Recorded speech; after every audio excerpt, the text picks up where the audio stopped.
Hello everyone, I am आरती। मैं स्वागत करती हूँ आप सभी का हमारे चैनल ऑनलाइन प्रेप में। तो आज हम करेंगे बीएड प्रवेश परीक्षा के जीके जीएस के 50 महत्वपूर्ण प्रश्नों को सॉल्व करेंगे। तो आज की हमारी क्लास है 20। इसके पहले हम लोगों ने 19 क्लास सॉल्व कर लिए हैं। तो बढ़ते हैं प्रश्नों की ओर।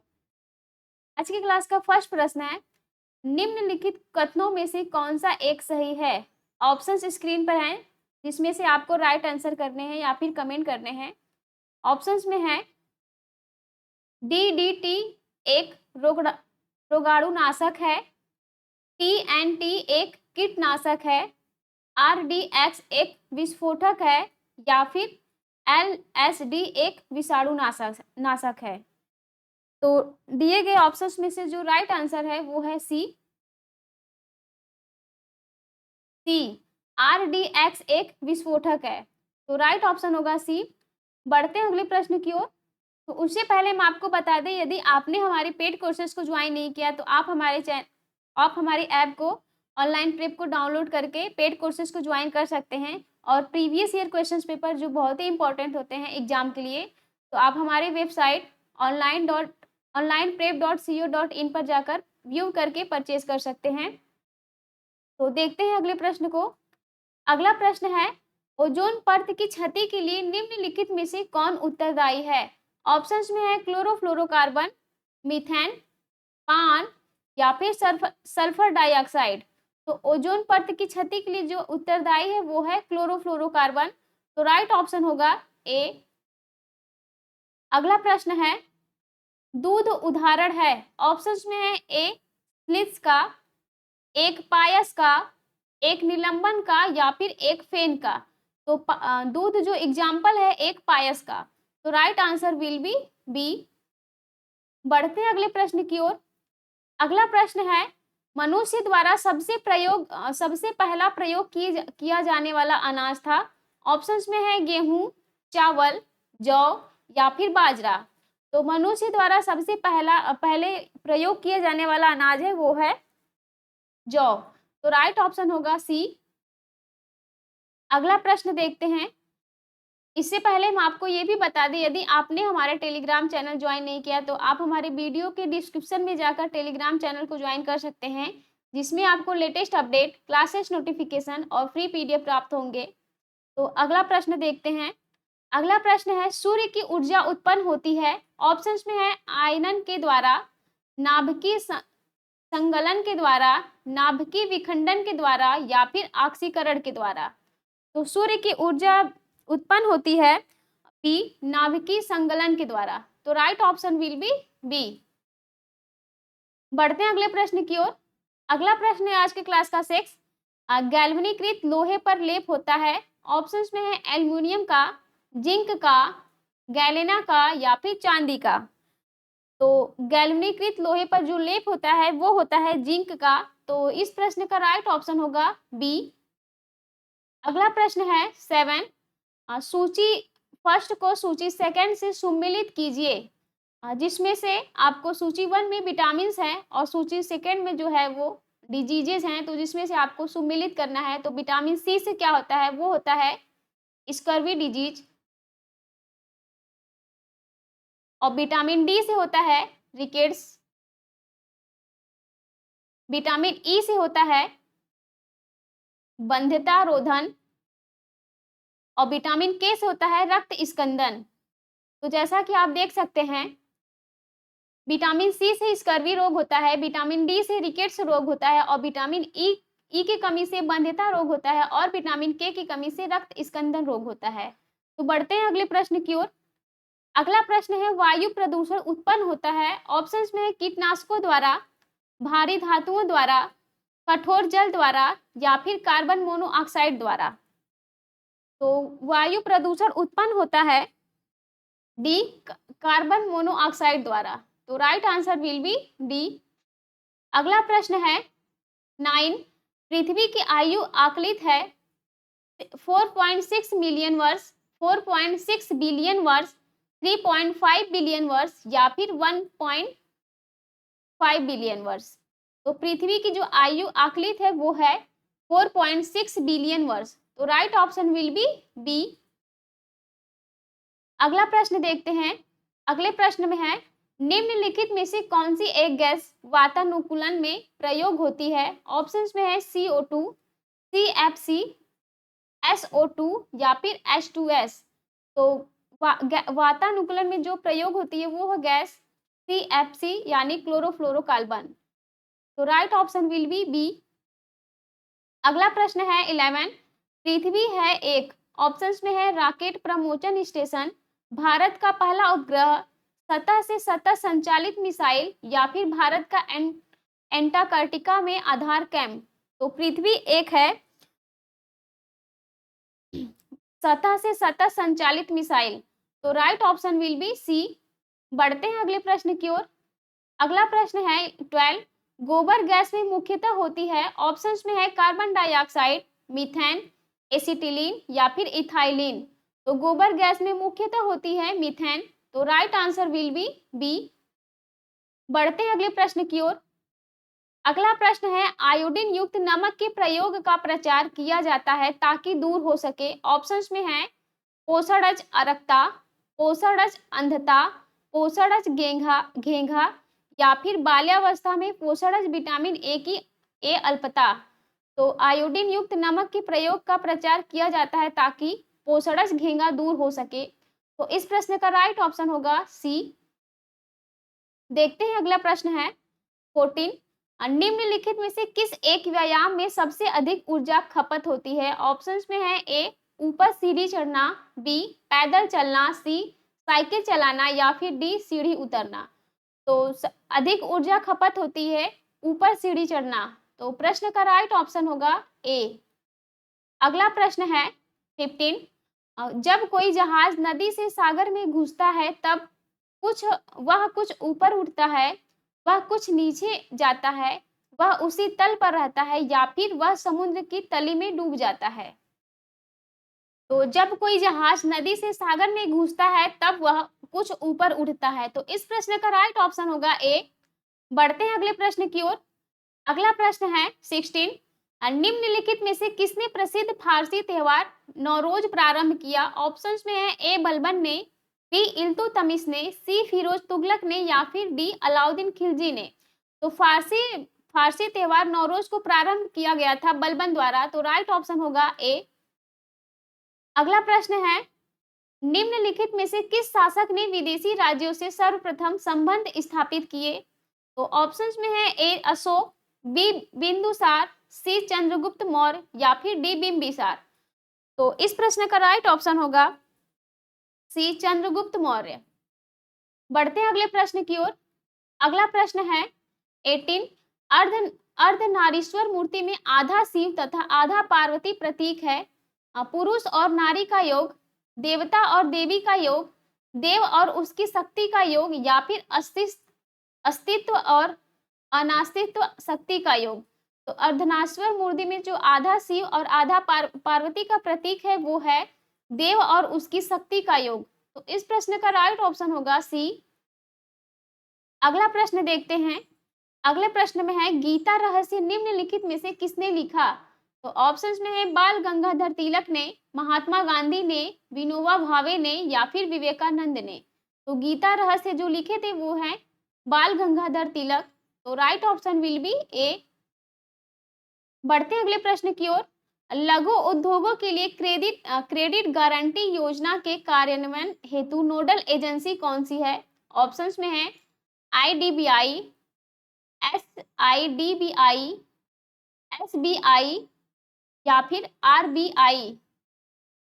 तो लघु उद्योगों के लिए क्रेडिट गारंटी योजना के कार्यान्वयन हेतु नोडल एजेंसी जो है वो है SIDBI, SIDBI।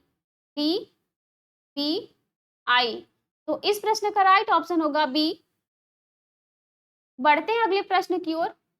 अगला प्रश्न है 21, कर्म का सिद्धांत संबंधित यानी रिलेटेड है। ऑप्शंस में है ए न्याय से, बी मीमांस से, सी वैशेषिक से या फिर डी वेदांत से। तो कर्म का सिद्धांत जो रिलेटेड है वो मीमांस से। तो right option will be B. बढ़ते हैं अगले प्रश्न की ओर। अगला प्रश्न है, निम्नलिखित में से किस गवर्नर जनरल के काल में अंग्रेजी उच्च शिक्षा का माध्यम तथा भारत में सरकारी कामकाज की भाषा के रूप में स्वीकार की गई? ऑप्शंस में है ए लॉर्ड वेलजली, बी लॉर्ड मिंटो, सी लॉर्ड डलहौजी या फिर डी विलियम बेंटिंग। तो इस प्रश्न में राइट ऑप्शन होगा डी विलियम बेंटिंग। अगला प्रश्न है, भारत में राष्ट्रीय विकास परिषद का गठन हुआ था? ऑप्शंस में है 1945 में, 1952 में, 1948 में या फिर 1965 में। तो भारत में राष्ट्रीय विकास परिषद का जो गठन हुआ था वो हुआ था 1952 में। तो right option will be B. अगला प्रश्न है 24, खेलों में थॉमस कप रिलेटेड है यानी संबंधित है क्रिकेट से, फुटबॉल से, बैडमिंटन से या फिर बास्केटबॉल से? तो खेलों में जो थॉमस कप रिलेटेड है वो है बैडमिंटन खेल से। तो right option will be C. जैसा कि आप स्क्रीन पर देख सकते हैं थॉमस कप इमेज में। अगला प्रश्न है 25, भारत में वित्त आयोग का गठन कौन करता है? राष्ट्रपति, प्रधानमंत्री, वित्त मंत्री या फिर आरबीआई? तो वित्त आयोग का गठन जो करते हैं वो है राष्ट्रपति। तो राइट ऑप्शन विल बी ए। अगला प्रश्न है 26, खेलों में चाइना मेन संबंधित यानी रिलेटेड है। ऑप्शंस में है बैडमिंटन से, क्रिकेट से, पोलो से या फिर बेसबॉल से। जैसा कि स्क्रीन पर आप देख सकते हैं ये है चाइना मेन जो कि रिलेटेड है क्रिकेट गेम से। तो right option will be B. बढ़ते हैं अगले प्रश्न की ओर। अगला प्रश्न है, सुप्रीम कोर्ट के जजों की संख्या कौन बदल सकता है? तो ऑप्शंस में है राष्ट्रपति का आदेश, कानून द्वारा संसद, सुप्रीम कोर्ट की अधिसूचना या फिर केंद्र सरकार की अधिसूचना। तो सुप्रीम कोर्ट में जो जजों की संख्या होती है उसे बदल सकते हैं कानून द्वारा संसद। तो प्रश्न का राइट ऑप्शन होगा बी। बढ़ते हैं अगले प्रश्न की ओर। अगला प्रश्न है, निम्नलिखित युग्मों में कौन सा युग्म सही नहीं है? ऑप्शंस में है राज्य और लोकसभा में सदस्य। तो ऑप्शंस ए है जो आंध्र प्रदेश। आंध्र प्रदेश में लोकसभा में जो सदस्य होते हैं वो 25, पंजाब में 13, पश्चिम बंगाल में 42, असम में 13। तो दिए गए ऑप्शंस में जो युग्म सही नहीं है वो है असम। तो असम में जो लोकसभा में सदस्य होते हैं वो होते हैं 14। तो इस प्रश्न का राइट ऑप्शन होगा डी जो कि सुम्मिलित नहीं है या फिर युग्म सही नहीं है। तो अगला प्रश्न देखते हैं। अगले प्रश्न में है, गैम्बिट शब्द निम्नलिखित में से किस खेल से जुड़ा है? ए कैरम से, बी शतरंज से, सी बिलियर्ड्स से या फिर डी ब्रिज से? तो गैम्बिट जो शब्द रिलेटेड है वो है शतरंज यानी चेस से, चेस गेम। तो right option will be B. अगला प्रश्न है 30, स्क्वैश खेल सर्वप्रथम किस देश में खेला गया? तो जैसा कि आप स्क्रीन पर ऑप्शंस देख सकते हैं, कनाडा, अमेरिका, इंग्लैंड या फिर मैक्सिको। तो स्क्वैश खेल जो सर्वप्रथम खेला गया था वो खेला गया था इंग्लैंड देश में। तो right option will be C. अगला प्रश्न है, न्यू बैंक ऑफ इंडिया का विलय किस बैंक में हुआ था? Bank of India, Indian bank, Canara bank या फिर पंजाब नेशनल बैंक? तो इस प्रश्न का राइट ऑप्शन होगा D Punjab national bank. New bank of India का विलय हुआ था पंजाब नेशनल बैंक में। तो राइट ऑप्शन विल बी। तो इस प्रश्न का राइट ऑप्शन होगा डी पंजाब नेशनल बैंक। बढ़ते हैं अगले प्रश्न की ओर। अगला प्रश्न है 32, निम्नलिखित में से कौन सा एक निजी बैंक है? Canara bank, Punjab national bank, Punjab bank या फिर यूनियन बैंक ऑफ इंडिया? तो जो निजी यानी प्राइवेट बैंक है वो है पंजाब बैंक। तो राइट आंसर विल बी सी।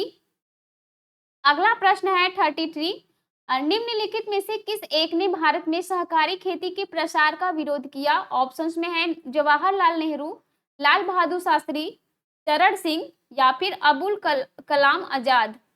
तो इस प्रश्न का राइट ऑप्शन होगा सी चरण सिंह। तो बढ़ते हैं अगले प्रश्न की ओर। अगला प्रश्न है आज के क्लास का 34, निम्नलिखित में से किस एक योजना के लिए ग्राम पंचायतों को धन सीधे उपलब्ध कराया जाता है? वृद्धावस्था पेंशन योजना, जवाहर रोजगार योजना, ऑपरेशन ब्लैक बोर्ड योजना, समन्वित ग्रामीण विकास कार्यक्रम? तो योजना के लिए ग्राम पंचायतों को धन सीधे उपलब्ध कराया जाता है, वो है वृद्धावस्था पेंशन योजना। तो इस प्रश्न का राइट ऑप्शन होगा ए। बढ़ते हैं अगले प्रश्न की ओर। अगला प्रश्न है, निम्नलिखित में से कौन सा एक सुमेलित नहीं है? तो ग्रामीण ऋण जो है नाबार्ड, औद्योगिक वित्त सीडबी, प्रच्छन्न बेरोजगारी यानी डिसगाइज्ड अनएम्प्लॉयमेंट निर्वाह किसी, लास्ट ग्रामीण गरीब स्वर्ण जयंती शहरी रोजगार योजना। तो दिए गए ऑप्शंस में से जो युग्म सुमेलित नहीं है वो है डी, ग्रामीण गरीबी जो है वो स्वर्ण जयंती शहरी योजना से सुमेलित नहीं है। तो इस प्रश्न का राइट ऑप्शन होगा डी। अगला प्रश्न देखते हैं। अगले प्रश्न में है, नारायण कार्तिकेयन निम्नलिखित में से किस खेल से संबंधित है? तो शूटिंग, गोल्फ, चेस या फिर कार रेसिंग। तो नारायण कार्तिकेयन जो रिलेटेड है वो है कार रेसिंग से। तो इस प्रश्न का राइट ऑप्शन होगा डी। जैसा कि आप स्क्रीन पर देख सकते हैं, ये है नारायण कार्तिकेयन का इमेज। तो आगे बढ़ते हैं।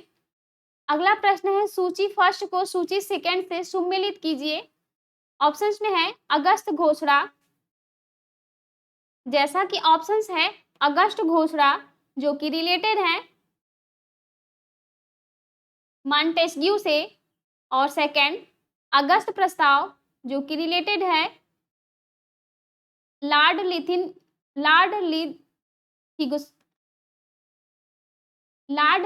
लिथिगो से, अगस्त संकल्प जो कि रिलेटेड है M.K. गांधी से, और लास्ट प्रत्यक्ष कार्यवाही दिवस जो कि रिलेटेड है M.A. जिन्ना से। तो बढ़ते हैं अगले प्रश्न की ओर। अगला प्रश्न है 38, राज्यों में मुख्यमंत्री सहित मंत्री परिषद में मंत्रियों की जो न्यूनतम संख्या क्या हो सकती है? ऑप्शंस में है 10, 12, 13 या फिर 14। तो मुख्यमंत्री सहित मंत्री परिषद में मंत्रियों की न्यूनतम संख्या हो सकती है वो है 12। तो इस प्रश्न का राइट ऑप्शन होगा बी। तो बढ़ते हैं अगले प्रश्न की ओर। अगला प्रश्न है 39, निम्नलिखित स्रोतों में से कौन सा एक भारत के बाह्य ऋण यानी एक्सटर्नल डेब्ट का सबसे बड़ा अंश प्रदान करता है? तो ऑप्शंस में है A Japan, B USA, C UK या फिर डी अंतरराष्ट्रीय मुद्रा कोष। तो एक्सटर्नल डेब्ट यानी बाह्य ऋण का जो सबसे बड़ा अंश प्रदान करता है वो है डी अंतरराष्ट्रीय मुद्रा कोष। तो इस प्रश्न का राइट ऑप्शन होगा डी। बढ़ते हैं अगले प्रश्न की ओर। अगला प्रश्न है, निर्जलीकरण के दौरान क्षरण होने वाला पदार्थ है calcium phosphate, potassium chloride, sodium chloride या फिर शर्करा। तो निर्जलीकरण के दौरान क्षरण होने वाला जो पदार्थ है वो है सोडियम क्लोराइड। तो इस प्रश्न का राइट ऑप्शन होगा सी। अगला प्रश्न देखते हैं। अगले प्रश्न में है, रामानुजाचार्य का संबंध किससे था? अद्वैत दर्शन से, द्वैत दर्शन से, विशिष्ट अद्वैत दर्शन से या फिर उपयुक्त में से किसी से नहीं। तो रामानुजा का जो संबंध था वो था विशिष्ट अद्वैत दर्शन से। तो right answer will be C. इस टाइप के क्वेश्चन प्रीवियस ईयर एग्जाम में पूछे गए हैं। यदि आप ऐसे प्रश्नों को सॉल्व करते हैं तो आप अपने एग्जाम में अच्छे नंबर गेन कर पाएंगे। तो बढ़ते हैं अगले प्रश्न की ओर। अगला प्रश्न है 42, एंजाइम्स मूल रूप से है वसा, शर्करा, प्रोटीन या फिर विटामिन। तो एंजाइम्स जो है वो है मूल रूप से प्रोटीन। तो right answer will be C. बढ़ते हैं अगले प्रश्न की ओर। अगला प्रश्न है, विज्ञान के निम्नलिखित क्षेत्रों में से किस एक में बोरलाग पुरस्कार दिए जाते हैं? स्क्रीन पर ऑप्शंस है ए चिकित्सा, बी अंतरराष्ट्रीय अनुसंधान, सी कृषि या फिर डी आणविक भौतिकी। तो बोरलाग पुरस्कार जो दिया जाता है वो दिया जाता है कृषि क्षेत्र में। तो right option will be C. अगला प्रश्न देखते हैं। अगला प्रश्न है, वायुमंडलीय आर्द्रता के परिवर्तन निम्नलिखित में से किस एक यंत्र से पढ़े जाते हैं? बैरोमीटर, हाइग्रोमीटर, टेक्नोमीटर या फिर क्वार्टज घड़ी। तो वायुमंडलीय आर्द्रता के जो परिवर्तन पढ़े जाते हैं वो पढ़े जाते हैं हाइग्रोमीटर यंत्र के द्वारा। तो राइट ऑप्शन होगा बी। अगला प्रश्न देखते हैं। अगला प्रश्न है 45, मानव शरीर में निम्नलिखित में से सबसे छोटी ग्रंथि कौन सी है? एड्रिनल, थायराइड, पैनक्रियाज या फिर पिट्यूटरी। तो मानव शरीर में जो सबसे छोटी ग्रंथि है वो है पिट्यूटरी ग्लैंड। तो right option will B D. बढ़ते हैं अगले प्रश्न की ओर। अगला प्रश्न है निम्नलिखित में से कौन सा युग्म सुम्मिलित है। ऑप्शन से है निमोनिया फेफड़े से, मोतियाबिंद, थायराइड ग्रंथि से, पीलिया यकृत आंख से और मधुमेह यकृत से। तो प्रश्न में है कौन सा युग्म सुम्मिलित है। तो दिए गए ऑप्शंस में से जो सुम्मिलित है वो है निमोनिया, जो कि होता है फेफड़े में। तो इस प्रश्न का राइट ऑप्शन होगा ए। और मोतियाबिंद क्या होता है, ये इफेक्ट करता है आई को, पीलिया इफेक्ट करता है लीवर को, और मधुमेह यानी डायबिटीज जो होता है ये एक मेटाबॉलिक डिसऑर्डर है। तो इस प्रश्न में राइट ऑप्शन होगा ए। बढ़ते हैं अगले प्रश्न की ओर। अगला प्रश्न है भारत का राष्ट्रपति कितनी अवधि के लिए चुना जाता है। 4 वर्ष, 6 वर्ष, 5 वर्ष या फिर जीवन पर्यंत। तो राष्ट्रपति जो चुने जाते हैं वो चुने जाते हैं 5 वर्ष के लिए। तो राइट ऑप्शन होगा सी। अगला प्रश्न है 48। लोकसभा के प्रत्याशी की आयु कितने वर्ष से कम नहीं होनी चाहिए। 21 वर्ष, 25 वर्ष, 30 वर्ष या फिर 35 वर्ष। तो इस प्रश्न का राइट ऑप्शन होगा बी, 25 वर्ष से कम नहीं होनी चाहिए। बढ़ते हैं अगले प्रश्न की ओर। अगला प्रश्न है 49। हल्दी के पौधे के खाने लायक हिस्सा है प्रकंद, फल, जड़ या फिर कंद। तो हल्दी के पौधे का खाने लायक जो हिस्सा होता है वो होता है प्रकंद। तो राइट आंसर विल बी ए। आज की क्लास का लास्ट क्वेश्चन है 50। जब किसी चालू हालत वाले रेफ्रिजरेटर का दरवाजा खोला जाता है तो कमरे के तापमान पर क्या प्रभाव पड़ेगा। ऑप्शंस में है ए घटेगा, बी बदलेगा नहीं, सी तुरंत नीचे आ जाएगा या फिर डी बढ़ेगा। तो रेफ्रिजरेटर का जो दरवाजा खोला जाता है तो कमरे का तापमान क्या होता है वो बढ़ेगा। तो राइट ऑप्शन होगा डी। तो उम्मीद करते हैं आप सभी को आज की क्लास बहुत ही अच्छी लगी होगी और आप लोगों के लिए बहुत ही हेल्पफुल रहा होगा। तो मिलते हैं ऐसे ही इंपॉर्टेंट प्रश्नों के साथ और इंपॉर्टेंट सेट के साथ अगले क्लास में।